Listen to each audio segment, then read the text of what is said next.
में भी हमने 9 सवाल कंप्लीट कर लिए हैं। आज हम सवाल नंबर 10 पे डिस्कस करेंगे कि सवाल नंबर 10 क्या है, इसमें हमसे क्या पूछा गया है। तो चलिए आइए शुरू करते हैं। सवाल नंबर 10 क्या है, देखिए सवाल नंबर 10 में इन्होंने क्या कहा है। सवाल नंबर 10 में कहा है कि एक रेखाखंड है ए और बी, एक रेखाखंड ए और बी है, ठीक है, को एक बिंदु बाह्यता 3:2 के अनुपात में बांटता है। कहा एक बिंदु P है, इस रेखाखंड पे एक बिंदु P है जो इस रेखाखंड को कौन से अनुपात में बांट रहा है, 3:2 में बांट रहा है। 3:2। हाँ, सवाल नंबर 10 में ये बोला है कि एक रेखाखंड A और B है, इस रेखाखंड पर एक बिंदु P है, एक बिंदु P है जो इस रेखाखंड को 3:2 में बांट रहा है, ठीक है, 3:2 में बांट रहा है। अब देखिए आगे इन्होंने क्या कहा है, यदि बिंदुओं A और B के निर्देशांक क्रमशः 4,3, कहा जो बिंदु A का निर्देशांक है वो कितना है, 4,3 है, और जो बिंदु B का निर्देशांक है वो 2,1 है। कितना है, 2,1 है। यहाँ तक बात क्लियर हो गई। यस। तो इन्होंने कहा तो P के निर्देशांक बताइए। तो इन्होंने क्या पूछा, कहा इस P के आपको क्या बताते हैं, निर्देशांक। कहा तो आप इस P के निर्देशांक बताइए क्या है, ठीक है। तो अब बात क्लियर हो गई, 4,3, 2,1, ठीक। अब समझिए, देखिए सवाल नंबर हमारा 10 ये कहता है कि एक रेखाखंड A और B है। बात क्लियर हो गई, एक रेखाखंड A और B है, इसे एक बिंदु P 3:2 में विभाजित करता है, और किसमें करता है, बाह्यता विभाजित करता है। ये बिंदु जो P है वो इस रेखाखंड को 3:2 में बाह्यता विभाजित करता है। तो इसमें देखिए इन्होंने अब की बार बाह्यता की बात कर ली। किसकी बात कर ली, बाह्यता की। कहा इसको 3:2 में विभाजित करता है, तो आप इस बिंदु P के निर्देशांक बताइए क्या हो। तो देखिए ये जो बिंदु हमारा P है ये A और B के कैसे है, मध्य में। अब मध्य बिंदु को निकालने के लिए हमने आपको 2 फार्मूले बताए हैं। एक तो हमने आपको ये बताया था कि इससे भी आपका मध्य बिंदु निकलेगा, x1 + x2/2 y1 + y2/2। बोलो इससे भी मध्य बिंदु के निर्देशांक निकलते हैं।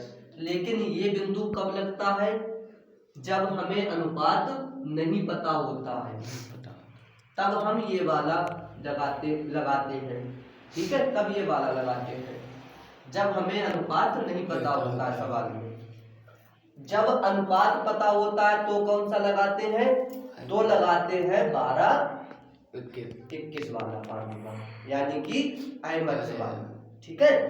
तो हम वो वाला लगाते हैं। तो यहाँ पर देखिए हमसे बिंदु P के निर्देशांक पूछे हैं। बिंदु P हमारा मध्य में है, तो मध्य बिंदु के निर्देशांक का क्या लगाएंगे, फार्मूला। लेकिन फार्मूला कौन सा लगेगा, जिसमें m अनुपात वाला, ठीक है। हाँ, जिसमें हमारा mx आता है, 12-21 वाला लगेगा। क्यों लगेगा, क्योंकि इसमें हमें अनुपात पता है। इसीलिए हम जिस फार्मूले में अनुपात आता है वही वाला फार्मूला लगाएंगे, क्योंकि अनुपात हमारा क्या होता है, m1 m2। यहाँ जो हमारा अनुपात होता है, अनुपात को हम क्या लिखते हैं बताइए, 3:2। ये हमारा m1 m2 होता है। तो इसमें हम वही फार्मूला लगाएंगे, m1 m2 वाला। मध्य बिंदु के निर्देशांक निकालने का कौन सा फार्मूला लगाएंगे, m1 m2 वाला लगाएंगे, ठीक। तो यहाँ पर हमारा ये वाला फार्मूला नहीं लगेगा।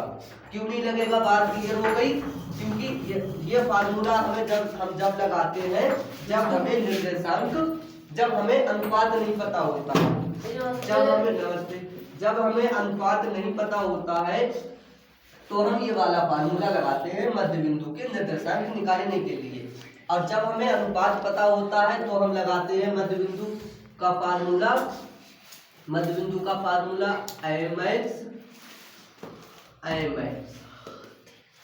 बटे m कामा m बाई बटे m। और यहाँ मध्य बिंदु P के निर्देशांक निकालना है तो P लिख लेंगे, ठीक है। ये हो गया मध्य बिंदु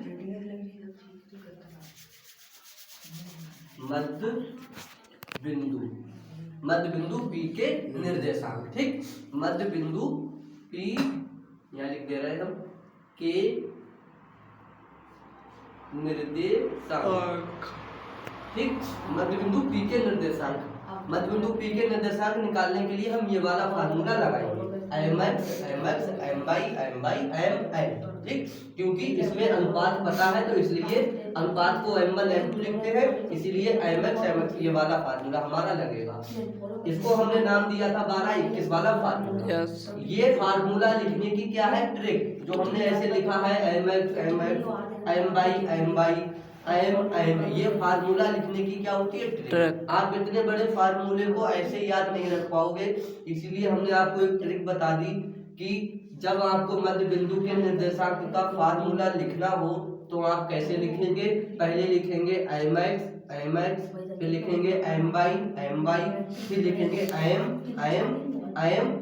अब चिन्ह कौन सा लगाएंगे आप, तो वो आप लगाएंगे सवाल के अकॉर्डिंग।